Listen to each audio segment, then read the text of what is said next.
In the last 200 years, we have seen more innovation than the previous 2,000 years combined, and that is thanks to capitalism.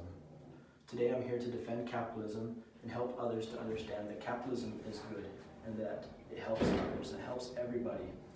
3 ways that capitalism helps people. 1, people are able to create their own business. 2, people are able to search for any job that they desire.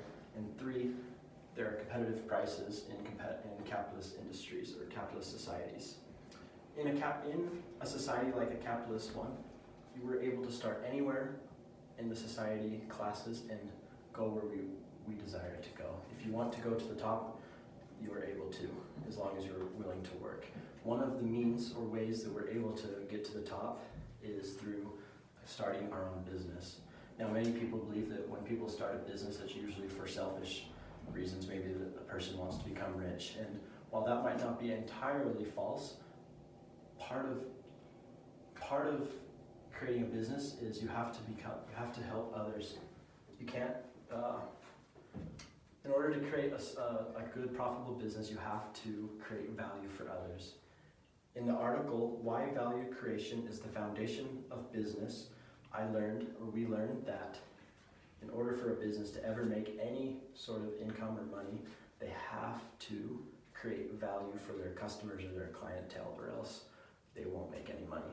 I think a good example of this would be my dad. My dad owns a small business where he travels from Idaho and in Utah, and he helps dairy farms by managing them, right? And he's created this business when he was very young, and he's been able to build a successful career from that.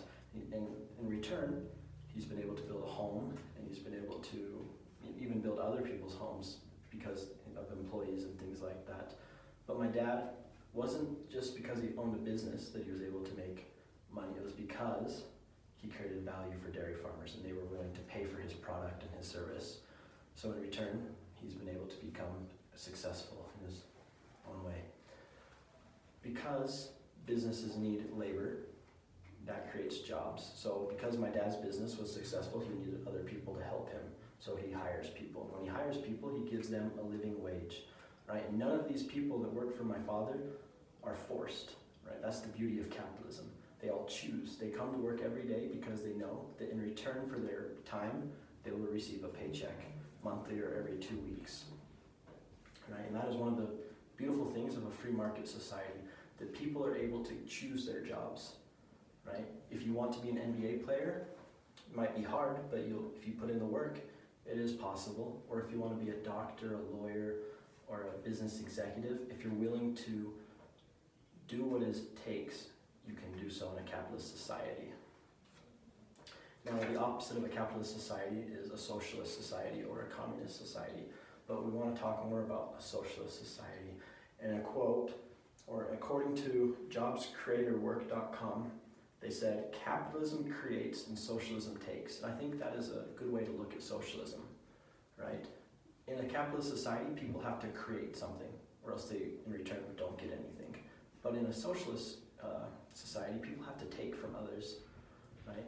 And I like to use this example of why socialism can be dangerous. Think of the DMV. It's not a very efficient or fun place to be. Nobody ever is like, yes, let's go to the DMV today. Instead, we're like, oh, I have to go to the DMV today. Better get there 30 minutes before it opens so I don't have to wait in line, right?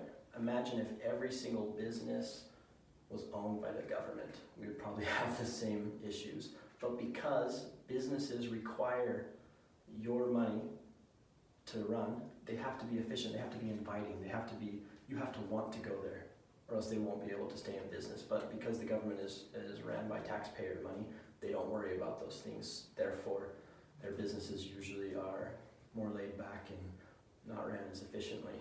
That's why the free market is so vital, and especially the United States, because the way that everything works is definitely a capitalist society.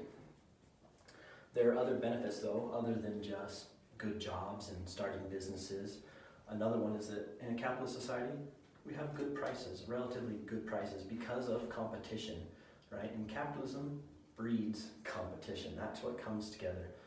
When somebody says, oh, I have this, another person will say, well, I have something similar to it, and then they'll be able to compete for your dollar, right?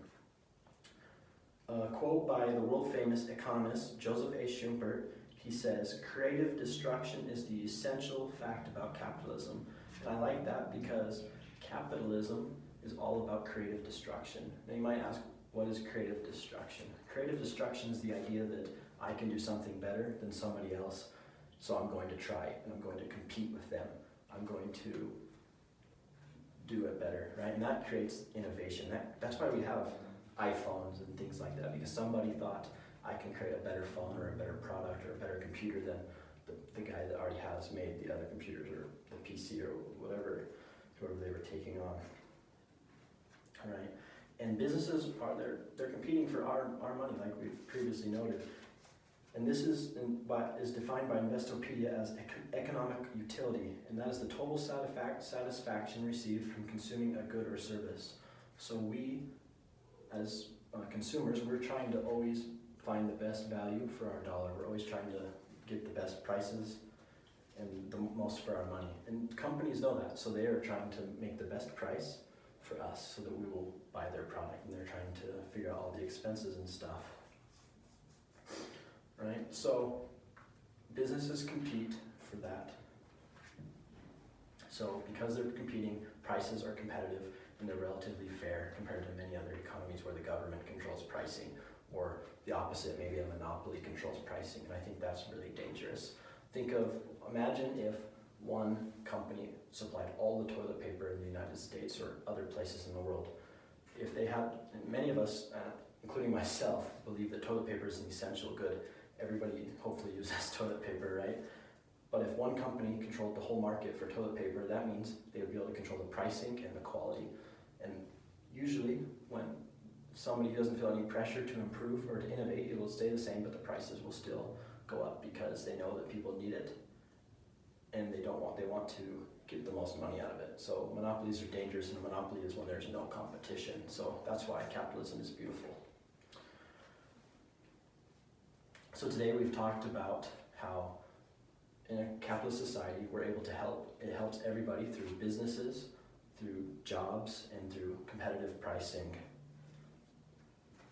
And something we need to always remember is that, so like Dr. Yonkins, a professor at Willings Jesuit University, said, capitalism and freedom are inseparable. So always remember that if you love freedom, you love capitalism, because it provides freedom for us as Americans and other people in other capitalist societies throughout the world. And always remember that capitalism makes and socialism takes.